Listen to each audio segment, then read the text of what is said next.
ಶ್ರೀ ಗುರುಭ್ಯೋ ನಮಃ ಹರಿ ಓಂ ಪೂಜ್ಯಾಯ ರಾಘವೇಂದ್ರಾಯ ಸತ್ಯಧರ್ಮರತಾಯ ಚ ಭಜತಾಂ ಕಲ್ಪವೃಕ್ಷಾಯ ನಮತಾಂ ಕಾಮಧೇನವೇ. ಸಮಸ್ತ ಶ್ರೀ ಸರಳ ಪರಿಹಾರ ಜ್ಯೋತಿಷಾಲಯ ಸದಸ್ಯರೆಲ್ಲರಿಗೂ ಈ ನಿಮ್ಮ ರಾಘವೇಂದ್ರ ಹರಿತ ಸಗುರುಜಿ ಮಾಡುವ ನಮಸ್ಕಾರಗಳು. ಈ ದಿನ ನಾವು ಜೂನ್ ತಿಂಗಳ ಮಾಸಿಕ ಭವಿಷ್ಯ ಮೇಷರಾಶಿಯಿಂದ ಮೀನರಾಶಿವರೆಗೂ ಏನೆಲ್ಲ ಅನುಕೂಲತೆಗಳಿದೆ, ಏನೆಲ್ಲ ಅನಾನುಕೂಲತೆಗಳಿದೆ, ವಿಶೇಷ ಹಬ್ಬ ಹರಿದಿನಗಳೇನು, ಮತ್ತು ಈ ಒಂದು ಜೂನ್ ತಿಂಗಳಲ್ಲಿ ಬರ್ತಕ್ಕಂತಹ ವಿಶೇಷ ದಿನಗಳಾಗಿರ್ಬೋದು, ಮತ್ತು ರಾಶಿಗಳನುಗುಣವಾಗಿರ್ತಕ್ಕಂತಹ ದೋಷಗಳಿಗೆ ಅಥವಾ ಸಮಸ್ಯೆಗಳಿಗೆ ಪರಿಹಾರಗಳು ಯಾವೆಲ್ಲ ರೀತಿಯಲ್ಲಿರುತ್ತೆ ಈ ಒಂದು ದಿನ ನಾವು ತಿಳಿದುಕೊಳ್ಳೋಣ. ಸೊ ಈ ಒಂದು ಜೂನ್ 2026 ಒಂದು ಭವಿಷ್ಯ ದ್ವಾದಶ ರಾಶಿಗಳ ಮೇಷರಾಶಿಯಿಂದ ಮೀನರಾಶಿಯವರೆಗೂ. ಅದಕ್ಕಿಂತ ಮುಂಚಿತವಾಗಿ ಇನ್ನೂ ನಮ್ಮ ಚಾನಲನ್ನು ಅಂದರೆ SSP ಜ್ಯೋತಿಷಾಲಯ ಚಾನಲನ್ನು ನೀವು ಸಬ್ಸ್ಕ್ರೈಬ್ ಮಾಡ್ಕೊಂಡಿಲ್ಲ ಅಂದರೆ ಸಬ್ಸ್ಕ್ರೈಬ್ ಮಾಡ್ಕೊಳ್ಳಿ. ಇನ್ನೂ ಹೆಚ್ಚಿನ ಆಧ್ಯಾತ್ಮಿಕ ವಿಷಯಗಳು ಮುಂದಿನ ದಿನಗಳಲ್ಲಿ ಬರುವಂಥದ್ದಾಗುತ್ತೆ ಅಂತ ತಿಳಿಸುತ್ತಾ ಬನ್ನಿ. ಹಾಗಾದರೆ ಈ ಒಂದು ಜೂನ್ ತಿಂಗಳಲ್ಲಿ ಏನೆಲ್ಲ ವಿಶೇಷತೆ ದಿನಗಳು ಒಳಗೊಂಡಿರುತ್ತೆ ಮೊದಲು ಅದು ತಿಳ್ಕೊಳ್ಳೋಣ.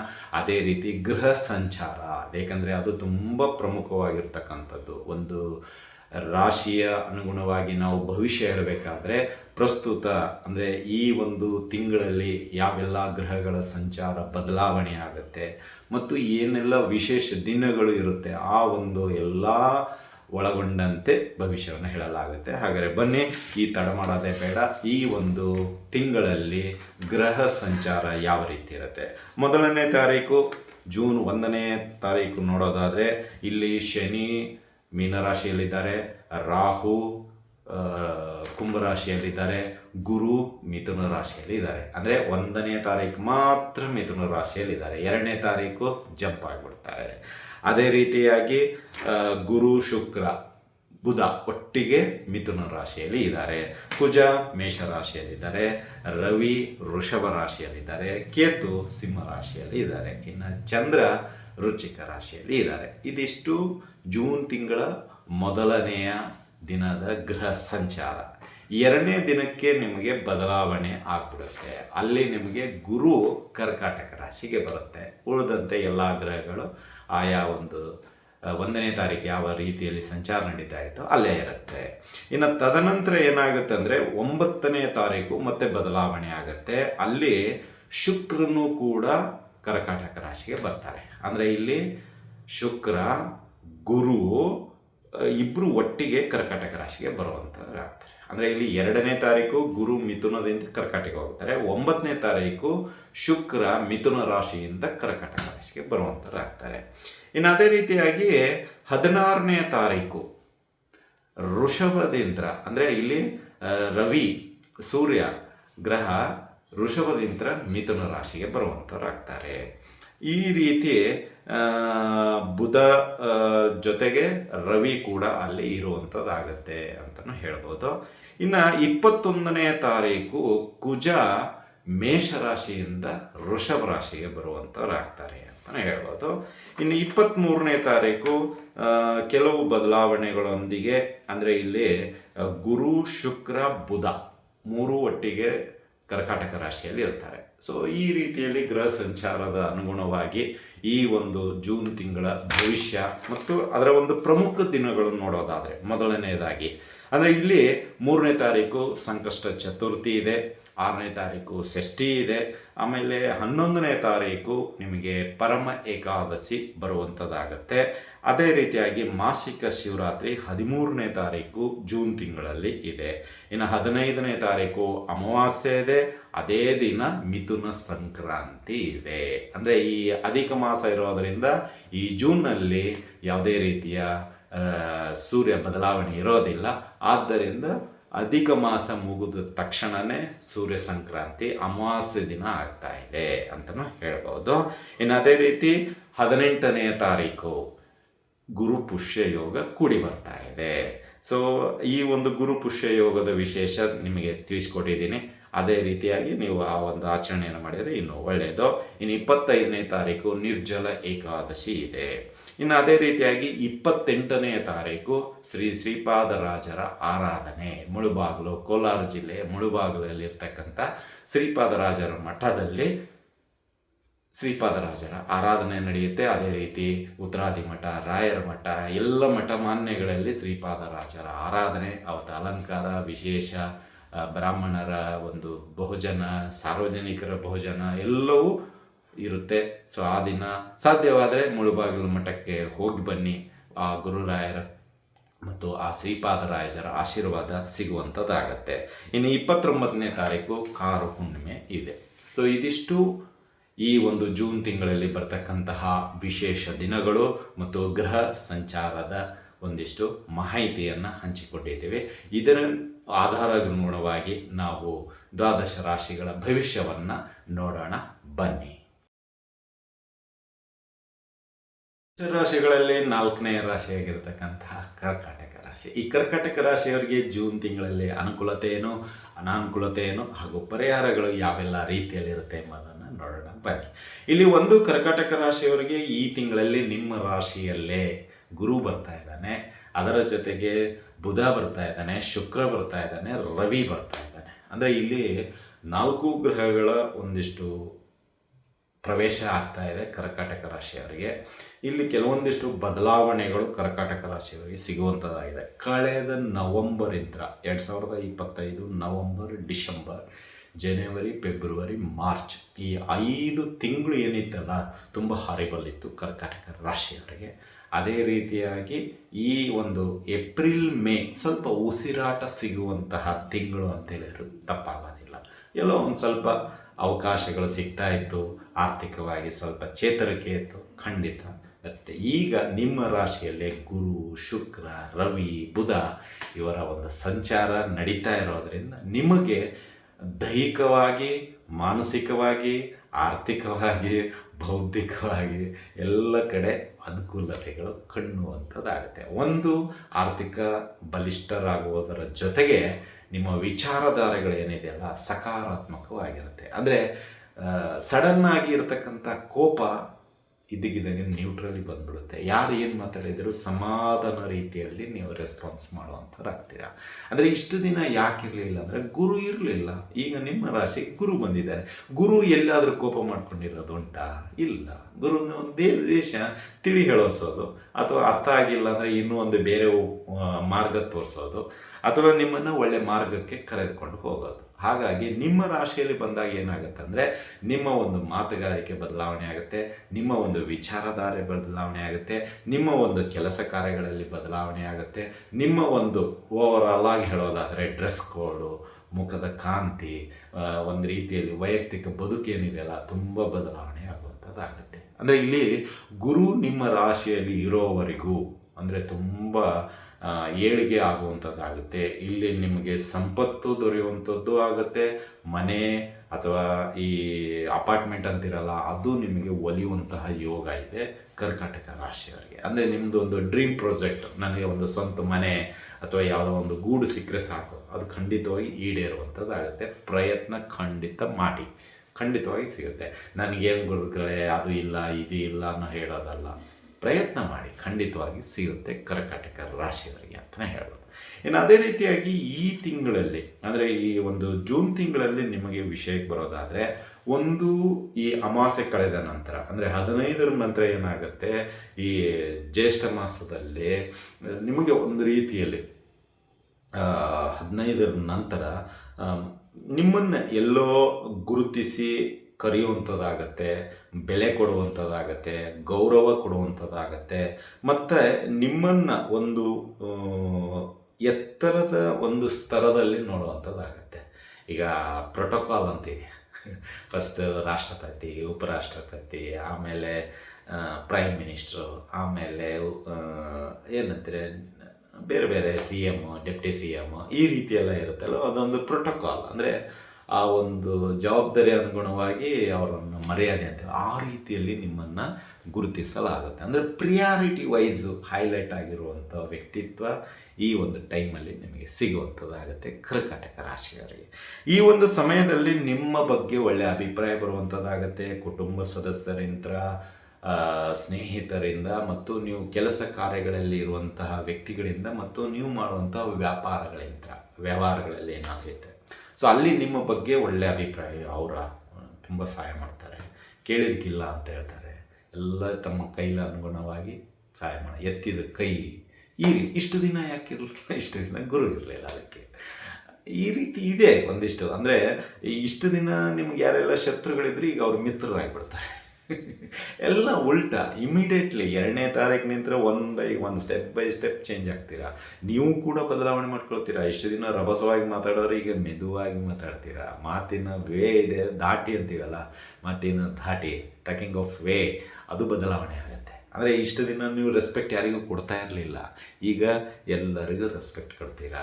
ಒಂದು ರೀತಿಯಲ್ಲಿ ಗೌರವಪೂರ್ವಕವಾಗಿ ಕಾಣ್ತೀರಾ. ತಂದೆ ತಾಯಿಗಳನ್ನು ಗೌರವಿಸ್ತೀರಾ, ಗುರು ಹಿರಿಯರನ್ನು ಗೌರವಿಸ್ತೀರಾ. ಅಥವಾ ಯಾರಾದರೂ ಏನಾದರೂ ಗುಡ್ ಮಾರ್ನಿಂಗ್ ಅಂತ ಹೇಳಿದರೆ ಅಥವಾ ಶುಭೋದಯ ಅಂತ ಹೇಳಿದರೆ ನೀವು ಅದಕ್ಕೆ ಏನೋ ಒಂದು ವಿಶೇಷವಾದ ಒಂದು ಓಕೆ ನಗ್ನಗ್ತಾ ತುಂಬ ಇಷ್ಟು ದಿನ ಯಾಕೆ ಹೇಳಿಲ್ಲ, ಇಷ್ಟು ದಿನ ಅವ್ರು ಗುಡ್ ಮಾರ್ನಿಂಗ್ ಗುಡ್ ಮಾರ್ನಿಂಗ್ ಈ ರೀತಿ ಎಲ್ಲ ಇತ್ತು. ಈಗ ಒಂದು ಸ್ವಲ್ಪ ಬದಲಾವಣೆ. ಅದಕ್ಕೆ ಒಂದು ರೀತಿ ಈ ಸಾಂಬಾರು ಮತ್ತು ರಸಮ್ಗೆ ಒಗ್ಗರಣೆ ಹಾಕಿದಂಗೆ. ಅಂದರೆ ಅದಕ್ಕೊಂದೇನೋ ಒಂದು ಅವರು ಬರೇ ಶುಭೋದಯ ಅಂತ ಹೇಳಿದ್ರೆ ನೀವು ಅದಕ್ಕೊಂದೇನೋ ಸೇರಿಸಿ ಶುಭೋದಯ ಆಗಲಿ, ಆ ದೇವರು ನಿಮಗೆ ಈ ದಿನ ಒಳ್ಳೆಯ ಅಭಿವೃದ್ಧಿ ಪಡಿಸ್ಲಿ ಅಂತ ಹೇಳ್ಬಿಟ್ರು. ಅಂದರೆ ಅವರಿಗೆ ಶಾಕು, ಅಯ್ಯೋ ಇವನೇನು ಗುರು ಆಗಿಬಿಟ್ನಾ, ಇದಕ್ಕಿದಂಗೆ ಏನೇನೋ ಮಾತಾಡ್ತಾ ಇದ್ದೀನಿ ಅಂತ. ಅಂದರೆ ಆ ರೀತಿಯಲ್ಲಿ ಬದಲಾವಣೆ ಇರುತ್ತೆ ಕರ್ಕಾಟಕ ರಾಶಿ. ಇದಕ್ಕೆಲ್ಲ ಕಾರಣ ಗುರು. ಅಂದರೆ ನಿಮ್ಮನ್ನು ಗುರು ಎಷ್ಟು ಎತ್ತರ ಹಂತಕ್ಕೆ ತೊಗೊಂಡು ಹೋಗಬೇಕು ಆ ಒಂದು ಎತ್ತರ ಹಂತಕ್ಕೆ ತೆಗೆದುಕೊಂಡು ಹೋಗುವಂತ ಆಗ್ತಾರೆ. ಇನ್ನು ಕುಟುಂಬದಲ್ಲಿ ಎಲ್ಲರ ಜೊತೆ ನಿಮ್ಮ ಒಂದು ಹೊಂದಾಣಿಕೆ ಅಥವಾ ನಿಮ್ಮ ಒಂದು ಕೆಲಸ ಕಾರ್ಯಗಳು ಅಡ್ಜಸ್ಟ್ಮೆಂಟ್ ಆಗುವಂಥದ್ದಾಗತ್ತೆ. ಜವಾಬ್ದಾರಿಗಳು ಜಾಸ್ತಿ ಆಗುತ್ತೆ. ನಿಮ್ಮನ್ನು ಎಲ್ಲರೂ ಕೊಂಡಾಡುವಂಥದ್ದಾಗತ್ತೆ ಈ ಒಂದು ಸಮಯದಲ್ಲಿ ಅಂತಲೇ ಹೇಳ್ಬೋದು. ಇನ್ನು ಅದೇ ರೀತಿ ಒಳ್ಳೆ ಊಟ ನಿಮಗೆ ಎಲ್ಲ ಮನೆಯಲ್ಲಿ ಕರೆದು ಊಟ ಕೊಡ್ತಾರೆ ಈ ಜೂನ್ ತಿಂಗಳಲ್ಲಿ. ಅದು ಏನೋ ವಿಶೇಷ ನಿಮಗೆ ಈ ಕರ್ಕಾಟಕ ರಾಶಿಯವರಿಗೆ. ಯಾಕೆ ಅಂತ ಹೇಳಿದರೆ ಗುರು. ಎಲ್ಲದಕ್ಕೂ ಕಾರಣ ಗುರು. ಖಂಡಿತವಾಗಿ ನಾನು ಹೇಳೇ ಹೇಳ್ತೀನಿ. ಈ ಒಂದು ಊಟದ ವಿಚಾರದಲ್ಲಿ, ಆರ್ಥಿಕ ವಿಚಾರದಲ್ಲಿ, ಬೌದ್ಧಿಕ, ಮಾನಸಿಕ ಏನೇ ಇರಲಿ ಗುರುವನ್ನೇ ನಿಮ್ಮನ್ನು ಬದಲಾವಣೆ ಮಾಡ್ತಾ ಇದ್ದಾರೆ. ಹಾಗಾಗಿ ಒಳ್ಳೆ ಊಟ ಸಿಕ್ಕಾಗ ಖಂಡಿತವಾಗಿಯೂ ಬಿಡಬೇಡಿ, ಆದರೆ ಚೆಲ್ಲಬೇಡಿ. ದಯವಿಟ್ಟು ವೇಸ್ಟ್ ಮಾಡಬೇಡಿ. ಎಷ್ಟು ಸಾಧ್ಯ ಆಗುತ್ತೋ ಅಷ್ಟೇ ಹಾಕ್ಸ್ಕೊಳ್ಳಿ. ನಿಮ್ಮ ಹೊಟ್ಟೆಯಷ್ಟು ಅಷ್ಟೇ ತಿನ್ನಿ, ಆದರೆ ಚೆಲ್ಲಬೇಡಿ ದಯವಿಟ್ಟು. ಯಾಕಂದರೆ ಕಷ್ಟ ಇದೆ, ಒಂದು ತುತ್ತು ಊಟ ಸಿಗೋದು ಕಷ್ಟ ಇದೆ. ಹಾಗಾಗಿ ಚೆಲ್ಲಬೇಡಿ. ಅನ್ನಪೂರ್ಣೇಶ್ವರಿಯನ್ನು ಒಲಿಸ್ಕೊಳ್ಳಿ, ಆದರೆ ತಿರಸ್ಕಾರ ಮಾಡಬೇಡಿ. ಅಷ್ಟೇ ನಮ್ಮ ಕಳಕಳಿಯ ಮನವಿ. ಇನ್ನೊಂದು ಏನಾಗುತ್ತೆ ಅಂದರೆ ನಿಮಗೆ ಈ ಒಂದು ತಿಂಗಳಲ್ಲಿ ಅಂದರೆ ದಾಂಪತ್ಯದಲ್ಲಿ ಇರ್ತಕ್ಕಂಥ ಸಣ್ಣ ಪುಟ್ಟ ಭಿನ್ನಾಭಿಪ್ರಾಯಗಳು ಕಡಿಮೆ ಆಗ್ಬಿಡುತ್ತೆ. ಇದಕ್ಕಿದ್ದಂಗೆ ಕಡಿಮೆ ಆಗ್ಬಿಡ್ತಾವೆ. ಎಲ್ಲೋ ನೀನಾ ನಾನಾ ಅಥವಾ ನೀವೊಂದು ಕಡೆ ಅವರೊಂದು ಕಡೆ ಇದ್ದರೆ ಈ ಜೂನ್ 2ರ ನಂತರ ಯಾವುದೋ ಒಂದು ರೂಪದಲ್ಲಿ ಸೇರಿಬಿಡ್ತೀರ ಮತ್ತೆ. ಅಥವಾ ಯಾರೋ ಮಧ್ಯವರ್ತಿ ಬಂದು ಅಥವಾ ಅವ್ರ ತಂದೆ ತಾಯಿ ಅಥವಾ ನಮ್ಮ ತಂದೆ ತಾಯಿ ಅಥವಾ ಯಾರೋ ಒಬ್ಬರು ಜ್ಯೋತಿಷ್ಯರು ಅಥವಾ ಯಾರೋ ಒಬ್ಬರು ಗುರುಗಳು ಬಂದು ನಿಮ್ಮಿಬ್ಬರ ಭಿನ್ನಾಭಿಪ್ರಾಯಗಳನ್ನು ಬಗೆಹರಿಸಿ ಮತ್ತೆ ಇಬ್ಬರನ್ನು ಒಟ್ಟಿಗೆ ಬಿಟ್ಟು ಹೊರಟೋಗ್ಬಿಡ್ತಾರೆ. ಅಲ್ಲಿ ಏನಾಗುತ್ತೆ ಅಂದರೆ ಬಾಂಡಿಂಗ್ ಚೆನ್ನಾಗಿ ಕೂಡುವಂಥದ್ದಾಗುತ್ತೆ ಕರ್ಕಾಟಕ ರಾಶಿ. ಅಂದರೆ ಇಲ್ಲಿ ಏನಾಗುತ್ತೆ, ಮದುವೆಯಾಗಿ ಎಷ್ಟು ವರ್ಷ ಆಗಿದೆಯೋ ಬೇಡದ ವಿಷಯ ನಮಗಿಲ್ಲಿ. ನಾವು ಎಷ್ಟು ವರ್ಷಗಳ ಕಾಲ ಈ ರೀತಿ ಇದ್ವಿ, ಮುಂದೆ ಹಾಗಾಗಬಾರ್ದು ಅಷ್ಟೇ. ಪಾಲಿಸಿ ಇಷ್ಟ. ಅಂದರೆ ಅಷ್ಟು ನೀಟಾಗಿ ಅಚ್ಚುಕಟ್ಟಾಗಿ ಇಬ್ಬರಲ್ಲೂ ಅಂಡರ್ಸ್ಟ್ಯಾಂಡಿಂಗ್ ಬರೋಂತೆ. ಮರುದಿನ ನೋಡಿದರೆ ಎಲ್ಲರೂ ಶಾಕು, ಅಯ್ಯೋ ಇವರೇನು ಇಬ್ಬರು ಒಂದಾಗ್ಬಿಟ್ರ, ಯಾವಾಗ ಹಾಗೆ ಹೀಗೆ. ಅಂದರೆ ನಿಮ್ಮ ಒಂದು ಬಿಡುಗಡೆ ಅವ್ರಿಗೆ ಎಲ್ಲೋ ಒಂಥರ ಖುಷಿ ಕೊಡ್ತಾಯಿತ್ತು. ಈಗ ನೀವಿಬ್ಬರು ಹೊಂದಾಣಿಕೆಯಿಂದ ಜೀವನ ಮಾಡ್ತಾ ಇರೋದು ಅವ್ರಿಗೆ ಕಷ್ಟ ಅನ್ನಿಸ್ಬಿಡ್ತು. ಅಂದರೆ ಇಲ್ಲಿ ಏನಾಗೋಗ್ಬಿಡುತ್ತೆ, ದಾಂಪತ್ಯ ಜೀವನ ಒಂದು ರೀತಿಯಲ್ಲಿ ಆದರ್ಶ ರೀತಿಯಲ್ಲಿ ಆಗೋಗ್ಬಿಡುತ್ತೆ. ಇದಕ್ಕಿದಂಗೆ ಏನೋ ಒಂದು ರೀತಿ ನಿಮ್ಮ ಬಗ್ಗೆ ಇರತಕ್ಕಂಥ ಕೆಟ್ಟ ಅಭಿಪ್ರಾಯಗಳು ದೂರವಾಗೋಗುತ್ತೆ. ಅಂದರೆ ಒಂದು ರೀತಿ ಆದರ್ಶ ದಂಪತಿಗಳ ರೀತಿಯಲ್ಲಿ ಸುತ್ತಮುತ್ತಲಿನವರಿಗೆ ಕಾಣಿಸುವಂಥದ್ದಾಗತ್ತೆ. ಯಾರೇ ಏನೇ ಒಂದು ಉದಾಹರಣೆ ಕೊಡಬೇಕಾದ್ರೆ ನೋಡೋರು ಎಷ್ಟು ಅನ್ಯೋನ್ಯವಾಗಿದ್ದಾರೆ ಅಂತ ಹೇಳಿದ್ರೆ ಹಳೆಯದವ್ರು ಏನು ಹೇಳಲ್ಲ, ನಿಮ್ಮ ಅನ್ಯೋನ್ಯತೆ ಮಾತ್ರ ಹೈಲೈಟ್ ಮಾಡ್ತಾರೆ. ಅಂದರೆ ಈ ಒಂದು ಜೂನ್ ತಿಂಗಳಲ್ಲಿ ಅಷ್ಟು ಬಾಂಡಿಂಗ್ ಚೆನ್ನಾಗಿರುತ್ತೆ. ಅಂದರೆ ಓವರಾಲ್ ಆಗಿ ಹೇಳೋದಾದರೆ ಕರ್ಕಾಟಕ ರಾಶಿಯವರಿಗೆ ಎಲ್ಲ ಇದರಲ್ಲೂ ಅನುಕೂಲತೆ ಖಂಡಿತವಾಗಿ ಸಿಗ್ತಾ ಇದೆ. ಅದು ಗುರು ಮತ್ತು ಪಾತ್ರ ಅಂತಲೇ ಹೇಳ್ಬೋದು. ಬೇರೆ ಗ್ರಹಗಳು ಇದೆ, ನಾನು ಇಲ್ಲ ಅನ್ನಲ್ಲ, ಬಟ್ ಗುರು ನಿಮ್ಮನ್ನು ತಿದ್ದುತ್ತಾನೆ, ಒಳ್ಳೆಯ ಎತ್ತರ ಹಂತಕ್ಕೆ ತೆಗೆದುಕೊಂಡು ಹೋಗ್ತಾನೆ ಅಂತಲೇ ಹೇಳ್ಬೋದು. ಇನ್ನು ಸ್ವಲ್ಪ ಏನು ಅಂತ ಹೇಳಿದರೆ ನಿಮಗೆ ಈ ಸೊಂಟದ ನೋವು ಮತ್ತು ಈ ಕೂದಲು ಉದುರುವಿಕೆ ಜಾಸ್ತಿ ಆಗುತ್ತೆ ಈ ಒಂದು ತಿಂಗಳಲ್ಲಿ. ಸೊಂಟದ ನೋವು ಜೊತೆಗೆ ಈ ಕೂದಲ ಈಗ ನಮಗೆ ಹೇಗೆ ಬಾಣಲಿ ಆಗಿದೆ ಹಾಗೆ ಒಂದು ಸ್ವಲ್ಪ ದಟ್ಟವಾಗಿ ಉದುರುವಂಥದ್ದಾಗುತ್ತೆ ಇದಕ್ಕಿದ್ದಂಗೆ. ಅದಕ್ಕೆ ಕಾರಣ ಅಂದರೆ ನೀವು ಇಷ್ಟು ಈ ನಾದೇ ಹೇಳಿದ್ನಲ್ಲ, ನವಂಬರ್, ಡಿಸೆಂಬರ್, ಜನವರಿ, ಫೆಬ್ರವರಿ, ಮಾರ್ಚ್ ಈ 5 ತಿಂಗಳೇನಿದೆಯಲ್ಲ ತುಂಬ ಒಂಥರ ಟಫ್ ಸಿಚುವೇಶನ್ ಅಂತೀವಿ, ಅದನ್ನು ಬಿಸಿ ತುಪ್ಪ ಹೇಳಲಾರ್ವಿ ಉಗುಳಾರ್ವಿ, ಹೇಳಿದರೆ ಅಪಹಾಸ್ಯ, ನುಂಗಿದ್ರೆ ನಮಗೆ ನಾವು ದ್ರೋಹ ಬಗ್ದಂಗೆ, ಆ ರೀತಿಯಲ್ಲಿ ಇರುತ್ತೆ. ಅಂದರೆ ಇಲ್ಲಿ ಆ ಸಮಸ್ಯೆ ಹಂಗಿತ್ತು, ನಿಮ್ಮದು ತಪ್ಪಲ್ಲ ಅಥವಾ ಆ ಒಂದು ಇದರಲ್ಲಿ ಏನೂ ಮಾಡಲಿಕ್ಕಾಗಲ್ಲ. ಬಟ್ ಈಗ ಏನಾಗ್ತಾ ಇದೆ ಅಂದರೆ ಆ ಚಿಂತೆ ಈ ಸಮಯದಲ್ಲಿ ಖುಷಿ ಬಂದಾಗ ಅದು ತಡ್ಕೊಳಿಕ್ಕಾಗಲ್ಲ ಆ ಕೂದಲ. ಅಲ್ಲೇನಾಗುತ್ತೆ, ಈಗ ಭಾರ ಎಷ್ಟಿರುತ್ತೆ ಅಷ್ಟು ನಾವು ಹೊತ್ಕೊಳ್ಳಿಕ್ಕೆ ಸಾಕ್ಷಿ. ಈಗ ಒಬ್ಬ ಮನುಷ್ಯ ಎಷ್ಟು 100 kg ಹೊತ್ಕೋಬೋದು, ಅಥವಾ ಇನ್ನೂ ಸ್ವಲ್ಪ ಬಲಿಷ್ಠನಾಗಿದ್ರೆ ಇನ್ನೊಂದು 20-30 kg ಇರ್ಬೋದು. ಹಬ್ಬ ಅಂದರೆ ಒಂದು 200 kg ಏನೋ ಅವನು ಶಕ್ತಿವಂತನಾಗಿ, ಅಥವಾ ನಾರ್ಮಲ್ ಆಗಿ ಒಂದು 50 kg ನಾವು ಎತ್ತಬಹುದು ಅಂದ್ಕೊಳ್ಳಿ ಸುಲಭವಾಗಿ. ಅದೇ ಜಾಸ್ತಿ ಆದಾಗ ಏನಾಗುತ್ತೆ, ನಾವು ಕೆಳಗಡೆ ಬೀಳಲೇಬೇಕಾಗುತ್ತೆ. ಹಾಗೆ ಇಲ್ಲಿಗೆ ನಿಮಗೆ ಖುಷಿ ಜಾಸ್ತಿ ಆದಷ್ಟು ಕೂದಲುಗಳು ಉದುರೋಗುತ್ತೆ. ಅದೇ ರೀತಿಯಾಗಿ ಸೊಂಟ ನೋವು, ಅಂದರೆ ನೀವು ಕಷ್ಟಪಟ್ಟಿದ್ದೀರಾ 5 ತಿಂಗಳು, ಇಲ್ಲಿ ಸುಖ ಸಿಗ್ತಾ ಇದೆ, ಈಗ ಸಡನ್ನಾಗಿ ಚೇಂಜ್ ಆದಾಗ ಏನಾಗುತ್ತೆ, ಸ್ವಲ್ಪ ವೇರಿಯೇಷನ್ ಬರುತ್ತೆ. ಅದಕ್ಕಾಗಿ ಹೇಳಿರೋದು ಅಷ್ಟೇ. ಸೊ ಸಣ್ಣ ಪುಟ್ಟ ಈ ವ್ಯತ್ಯಾಸಗಳು ನಿಮಗೆ ಕಂಡು ಬಂದರೆ ಖಂಡಿತವಾಗಿ ಡಾಕ್ಟರ್ನ ಕನ್ಸಲ್ಟ್ ಮಾಡಿ ಅದಕ್ಕೆ ಬೇಕಾಗಿರತಕ್ಕಂಥ ಟ್ಯಾಬ್ಲೆಟು ಮೆಡಿಸಿನ್ನು ಏನಿದೆ ಅದನ್ನು ಬಗೆಹರಿಸ್ಕೊಳ್ಳೋದು ತುಂಬ ಉತ್ತಮ ಅಂತಲೇ ಹೇಳ್ಬೋದು. ಇದಾಗಿತ್ತು ಕರ್ಕಾಟಕ ರಾಶಿಯವರ ಜೂನ್ ತಿಂಗಳ ಮಾಸಿಕ ಭವಿಷ್ಯ. ಇನ್ನು ಪರಿಹಾರಗಳ ವಿಷಯಕ್ಕೆ ಬರೋದಾದರೆ ಈ ತಿಂಗಳು ನೀವು ಸಾಧ್ಯವಾದಷ್ಟು ದತ್ತಾತ್ರೇಯನ ಅಥವಾ ಶ್ರೀ ರಾಘವೇಂದ್ರ ಸ್ವಾಮಿಗಳ ಆರಾಧನೆ ಮಾಡಿ, ಅಂದರೆ ಪೂಜೆ ಪುನಸ್ಕಾರಗಳನ್ನು ಮಾಡಿಕೊಳ್ಳಿ.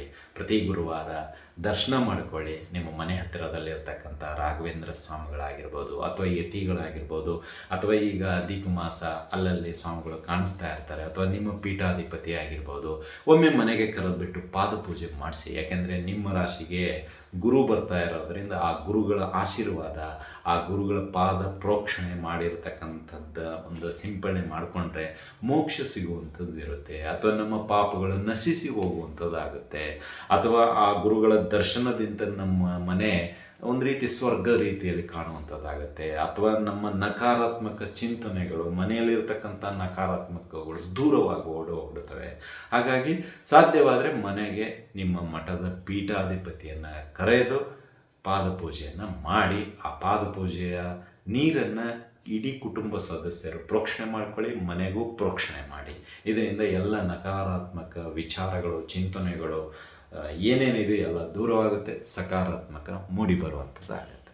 ಇನ್ನು ಅದೇ ರೀತಿಯಾಗಿ ಹುಣ್ಣಿಮೆಯ ದಿನ ಸತ್ಯನಾರಾಯಣ ಪೂಜೆಯನ್ನು ಮಾಡಿ. ಯಾಕೆಂದರೆ ಗುರು ಎಲ್ಲ ಕೊಡ್ತಾ ಇದ್ದಾನೆ, ದೇವರು ಎಲ್ಲ ಕೊಡ್ತಾ ಇದ್ದಾನೆ, ದೇವರಿಗಾಗಿ ನೀವೇನು ಮಾಡ್ತಾ ಇದ್ದೀರಾ ಅದು ಇಂಪಾರ್ಟೆಂಟ್. ಹಾಗಾಗಿ ಈ ಒಂದು ಜೂನ್ ತಿಂಗಳಲ್ಲಿ ಒಂದು ಸತ್ಯನಾರಾಯಣ ಪೂಜೆ ಖಂಡಿತವಾಗಿ ಮನೆಯಲ್ಲಿ ಮಾಡಿಸಿ, ಒಳ್ಳೆಯದಾಗುತ್ತೆ. ಇಲ್ಲ ಗುರುಗಳೇ ಆಗ್ತಾ ಇಲ್ಲ ಅಂದರೆ ಯಾವುದಾದ್ರೂ ಮಠ ಮಾನ್ಯಗಳಲ್ಲಿ ಸಾಮೂಹಿಕ ಸತ್ಯನಾರಾಯಣ ಪೂಜೆ ಮಾಡ್ತಾ ಇರ್ತಾರೆ, ಅಲ್ಲಿ ನಿಮ್ಮ ಹೆಸರನ್ನು ಕೊಡಿ.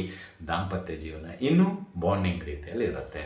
ಅಥವಾ ನಾವು ಪ್ರತಿ ಹುಣ್ಣಿಮೆ ಸತ್ಯನಾರಾಯಣ ಪೂಜೆಯನ್ನು ಮಾಡಿಸಲಾಗುತ್ತೆ. ಸೊ ಆ ಒಂದು ಸಮಯದಲ್ಲಿ ನಿಮ್ಮ ಹೆಸರನ್ನು ಕೊಡಬಹುದು ಅಂತಲೇ ಹೇಳ್ಬೋದು. ಇನ್ನು ಅದೇ ರೀತಿಯಾಗಿ ಈಗ ಅಧಿಕ ಮಾಸ ಬೇರೆ.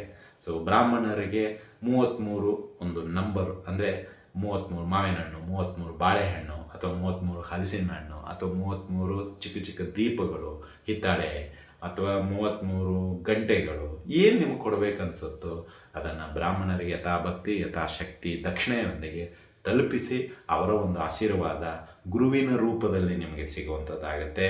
ಮತ್ತು ನಿಮ್ಮ ಜಟಿಲವಾದ ಸಮಸ್ಯೆಗಳು ಏನಿದೆ ಒಂದೊಂದಾಗಿ ಬಗೆಹರಿಯುವಂಥದ್ದಾಗತ್ತೆ ಅಂತಲೇ ಹೇಳ್ಬೋದು. ಇದಾಗಿತ್ತು ಕರ್ಕಾಟಕ ರಾಶಿಯವರ ಜೂನ್ ತಿಂಗಳ ಮಾಸಿಕ ಭವಿಷ್ಯ. ಈ ಭವಿಷ್ಯ ನಿಮ್ಗೆ ಇಷ್ಟ ಆಗಿದ್ದರೆ ಲೈಕ್ ಮಾಡಿ, ಜಾಸ್ತಿ ಇಷ್ಟ ಆಗಿದ್ದರೆ ಶೇರ್ ಮಾಡಿ. ಹಾಗೆ ನಿಮ್ಮ ಅನಿಸಿಕೆ ಅಭಿಪ್ರಾಯಗಳ ಹಂಚಿಕೊಳ್ಳೋದನ್ನು ಮಾತ್ರ ಮರಿಬೇಡಿ. ಮತ್ತು ನಮ್ಮ SSP ಜ್ಯೋತಿಷ್ಯಾಳಿ ಯೂಟ್ಯೂಬ್ ಚಾನಲನ್ನು ಸಬ್ಸ್ಕ್ರೈಬ್ ಮಾಡಿಕೊಳ್ಳಿ.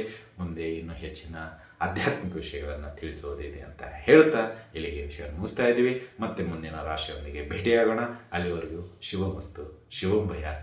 ಸರ್ವೇ ಜನಃ ಸುಖಿನೋ ಭವಂತು.